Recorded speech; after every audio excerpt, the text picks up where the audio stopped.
तो देखिए, बंगाल में खत्म हो चुका है इंतजार। ममता बनर्जी को धूल चटाने वाले शुभेंदु अधिकारी ही होंगे अब राज्य के अगले मुख्यमंत्री। जी हां, कोलकाता में हुई विधायक दल की बैठक में गृह मंत्री अमित शाह की मौजूदगी में उनके नाम पर अंतिम यानी कि फाइनल मुहर लग चुकी है। शुभेंदु अधिकारी आज सुबह 11 बजे का वो समय होगा जब रविंद्र जयंती के इस ऐतिहासिक मौके पर सीएम पद और गोपनीयता की शपथ लेते हुए नजर आएंगे।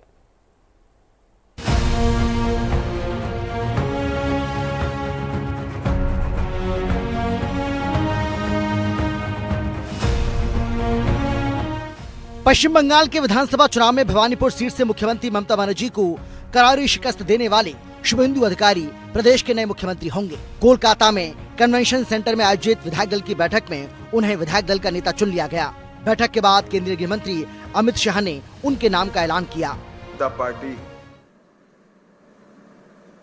पश्चिम बंगाल विधानसभा के सदस्यों की एक मीटिंग यहां आहूत की गई है। उस मीटिंग में भाजपा के राष्ट्रीय अध्यक्ष जी ने मुझे और श्री मोहन चरण मांझी जी को केंद्र की ओर से पर्यवेक्षक के रूप में यहां भेजा था। अभी कुछ समय पहले ही चुनाव की प्रक्रिया पूरी हुई है। लगभग 8 प्रस्ताव और समर्थन प्राप्त हुए हैं और सभी प्रस्ताव और समर्थन एक ही नाम के मिले हैं। उसके बाद दूसरे नाम के लिए भी सबको समय दिया गया, पर्याप्त समय दिया गया, मगर कोई दूसरा नाम नहीं आया है। इसलिए केंद्रीय पर्यवेक्षक के रूप में मैं श्री शुभेंदु अधिकारी जी को पश्चिम बंगाल विधानमंडल दल के नेता के रूप में निर्वाचित घोषित करता हूं। विधायक दल की बैठक के बाद ये तय हो गया कि पश्चिम बंगाल में 2 उप मुख्यमंत्री भी होंगे। डिप्टी सीएम के तौर पर रूपा गांगुली के नाम पर मुहर लग चुकी है, जबकि दूसरा डिप्टी सीएम उत्तर बंगाल से पुरुष विधायक होगा। शुभेंदु अधिकारी के पास गृह विभाग का प्रभार होगा।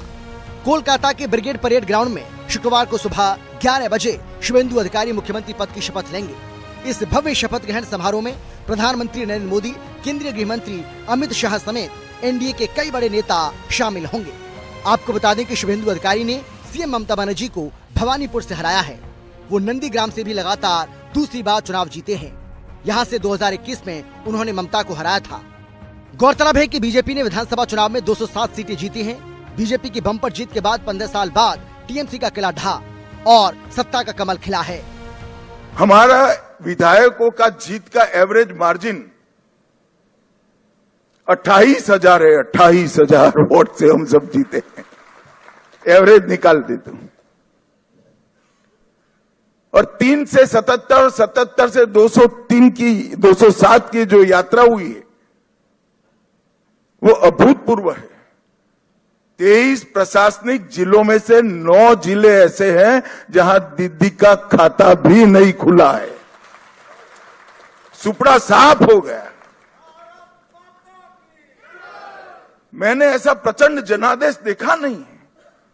सरकार परफॉर्म करती है तब तो मिलता है, मगर जहां ऑपोजिशन में है, विरोधी दल के नेता को बोलने का कोई मौका नहीं दिया जाता है, जनता की भावनाओं को उजागर करने का मौका नहीं दिया जाता है, वहां पर 9 जिलों में शून्य सत्ताधारी दल का एक केवल और केवल ईश्वर और बंगाल की जनता की कृपा है। जिस प्रकार का माहौल कम्युनिस्टों के समय से यहां पर बनाया जाता था, ममता जी ने इसको और गहरा तरीके से भय में परिवर्तित किया। वहां मत की अभिव्यक्ति लगभग असंभव थी। सैकड़ों उदाहरण हिंसा के,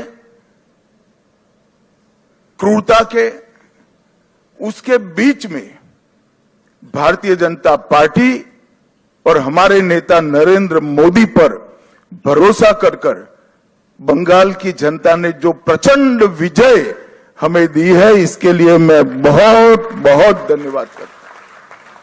मैं पार्टी की ओर से ये भी कहना चाहता हूं